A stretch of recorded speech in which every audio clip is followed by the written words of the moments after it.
It's Tony Day. It is. I'm happy it's arrived, and I'm happy to be here and not at home. How do you feel? I feel so relieved and thrilled to be part of the most nominated play of the season, and particularly because I cared about that production so much, and in my heart I was like, if we don't get any recognition, it will be fine. It was an amazing experience, but honestly, then after these few months, to be acknowledged was really, really special. What made this show so special? I've seen like 18 different productions of Glass Menagerie, and this was one of my all-time favorites. You were all so beautiful in the show. What made it so special for you?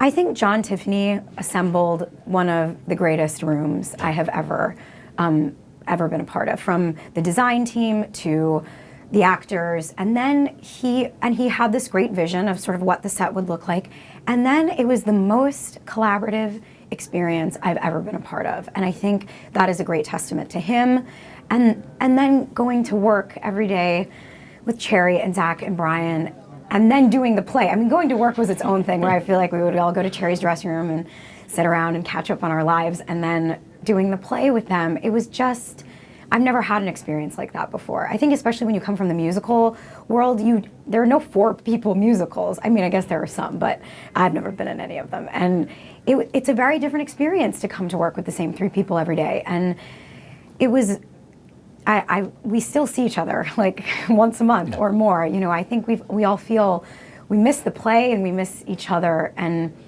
that to me is what I've carried the most with me, are those friendships. You know, we first fell in love with you from musicals, and your career's taken this beautiful ride where you become, you know, you've done a lot of plays and comedies. This must mean a lot to you with this nomination coming for a play. Yes, particularly this play, which has never been nominated for a Tony Award before. I think, you know, life is so amazing, because I don't think I ever imagined that I would ever even be in the Glass Menagerie, and let alone be nominated for it. But it's amazing the way that things work out, and I certainly am so grateful to have been a part of this production.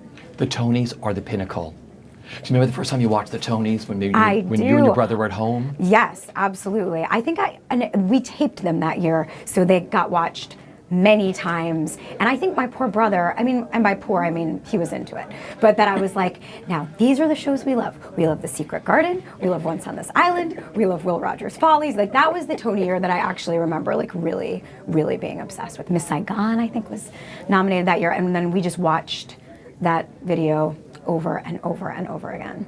And just being on Broadway, what it means to you? It's so, being on Broadway, I feel like had such a different connotation when I was in college of what it would be, and obviously that still exists of having made it to Broadway. But I think right now for me, like being here today with all of these people in this community that I care so much about, and that genuinely has such wonderful human beings and talent, I just feel really lucky to be a part of this community.